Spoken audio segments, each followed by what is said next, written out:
C'est étonnant, non? Il est temps que la nation française reprenne. Il est temps que... Donc, disais-je, que la nation française se venge par la voix et l'organe puissant de son procureur général de la République, Pierre Desproges française.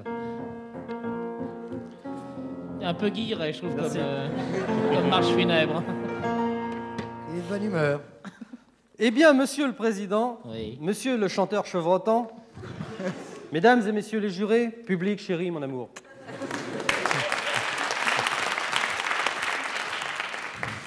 L'homme qui nous fait face, aujourd'hui, au banc de l'infamie, est un monstre. Mi-homme, mi-chèvre. 50% de matière grasse. Ça vous va bien, vous?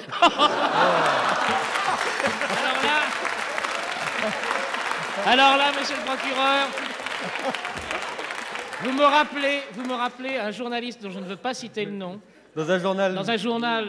dont je ne citerai pas le nom, Oui. mais qui ne s'appelle ni Seconde ni Heure. Mais, Un journal intemporel. c'est l'un de ses collaborateurs. D'ailleurs, c'est un journal où il y a beaucoup de collaborateurs et d'anciens collaborateurs. Et il attend depuis de nombreuses années que je cite son nom, puisqu'à chaque fois qu'il parle de moi, il m'appelle le gros, les trucs comme ça. Mais c'est un monsieur qui s'occupe de télévision, beaucoup. Et il attend depuis longtemps que je parle de lui.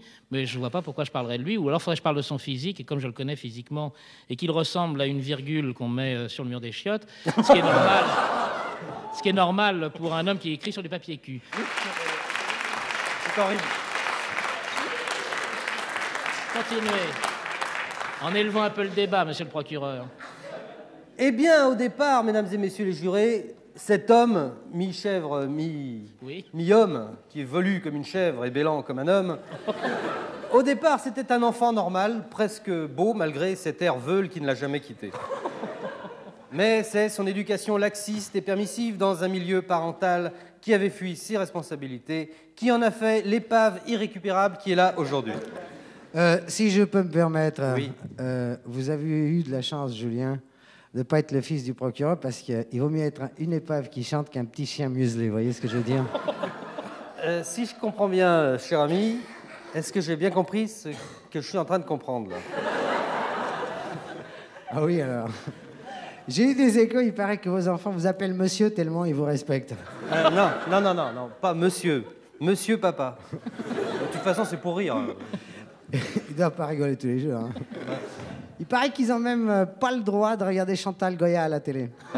Et ta fille, elle a le droit, toi? Bien sûr, mais ça l'intéresse pas. Bah, évidemment, elle a plus de 3 mois maintenant. Ah, ça veut rien dire, hein. Ça veut rien dire, elle adore ça. Dès que la télé marche, elle arrête de téter. Alors que toi, t'arrêtes pas, toi. Ça dépend qui. Ah, c'est bien rien de toi, ça. Hein. Pour un oui, pour un non, tu deviens obscène. Et d'un autre côté, t'interdis à tes nières de regarder Chantal Goya à la télé. Tu te rends compte? Non, mais enfin, écoute, quand ils seront adultes, ils pourront regarder les cochonneries qu'ils voudront. Hein. Mais pour l'instant, j'estime qu'ils sont encore trop petits. Quoi? Il y en a un qui a 16 ans. Ouais. Ah ouais, mais il est pas encore formé. Tu parles. Quand t'es pas là, ils regardent ce qu'ils veulent, oui. Ah, pas du tout. Quand je suis pas là, je débranche le poste. C'est simple. Ah, c'est de la folie, ils risquent de s'électrocuter s'ils veulent le rebrancher. Bien sûr, mais j'en assume le risque. On n'a rien sans rien. Je préfère ça que de voir ce que j'ai vu l'autre dimanche chez toi, ta fille en train de regarder les nouveaux rendez-vous, là. Je vois pas où est le mal, là. Ouais, dis, t'es aveugle ou quoi? Ne dis pas que t'as pas vu le cheval que Jean Rochefort a amené sur le plateau d'Evry-Giry. Ouais, alors? Bah écoute, me dis pas que t'as pas remarqué à quel point Evry-Giry plaisait au cheval. Dis donc, ça se voyait vachement. Hein.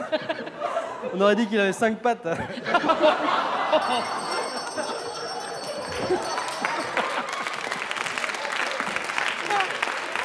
La cour avait compris, c'est pas la peine de préciser. Non mais c'est vrai, on aurait dit un cerf. Qu'est-ce que t'as contre les cerfs? Non, bah... Quitte à voir Bambi, autant le voir en entier, non? En tout cas, moi, mes gamines, maintenant, la rue Giry, c'est terminé. Hein. J'estime qu'on peut intéresser les enfants sans avoir recours systématiquement au sexe ou à la violence. Ah, c'est très difficile, ils sont très branchés là-dessus. Hein. Non, pas les miennes. Les miennes, elles adorent les dessins animés Tex Avery, par exemple. J'en ai enregistré plein au magnétoscope. Alors ça, oui, alors là, tant qu'elles veulent. Non, bah justement, parlons-en.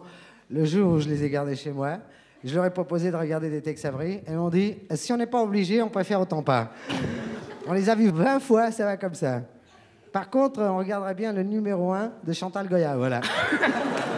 Et puis elles se sont repassées la cassette 4 fois de suite. Mais là, je suis pas d'accord. Je suis désolé, je suis pas d'accord. Parce que si je faisais comme toi, mes enfants seraient des vrais drogués de télé. Ils seraient complètement abrutis.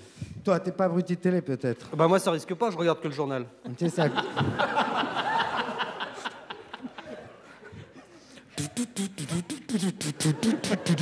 Bonjour des proches.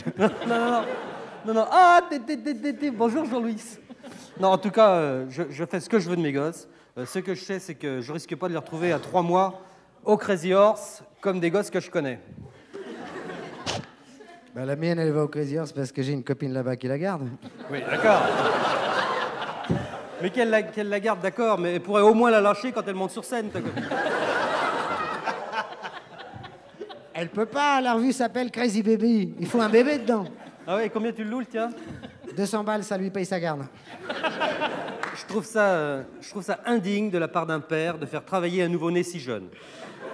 Elle fait que les matinées, hein. Ça risque pas le coup de grisou. Et puis c'est bien que les enfants s'habituent à bosser le plus tôt possible et voient du monde. Sans quoi, ça fait des mijaurés comme les tiens. Le soir où je les ai gardés, à peine t'étais parti, elles se sont mises à chialer. Pourquoi elle? Il y avait Henri. Dès qu'il y a un mec parmi les filles, on dit il. Même s'il y a 2000 filles pour un seul mec? Ouais, toujours il. Ah, c'est pas mal, ça. Ça me ferait chier que ça s'arrête, ça. Non, c'est un petit privilège qui mange pas de pain, c'est vrai.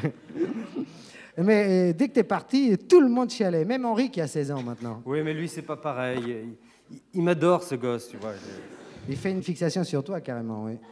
C'est vrai, ça a toujours été un réel problème pour moi. C'est un garçon extrêmement sensible. Déjà, quand il avait 5 ans, il faisait des crises de nerfs parce qu'il voulait porter une fausse moustache pour me ressembler. Et à un moment, j'ai été obligé de céder et je me suis rasé la mienne. T'as bien fait, ça t'allait pas du tout. Ouais, qu'est-ce que t'en sais? Tu m'as jamais vu avec une moustache. Si, Henri m'a montré une photo. Ah là là, je suis tout pour cet enfant, monsieur le président. J'espère qu'avec le service militaire, ça va s'arranger quand même. Oh là, attention, il va se retrouver tout seul à la caserne, hein. Ah oui, t'as raison, il vaudrait peut-être mieux que j'aille avec lui. Je sais pas quoi faire avec ce gosse. Ma parole, je deviens chèvre. À propos de chef, qu'est-ce qu'on fait de Julien Clerc, là? Mais qu'elle a envoyé à la Légion.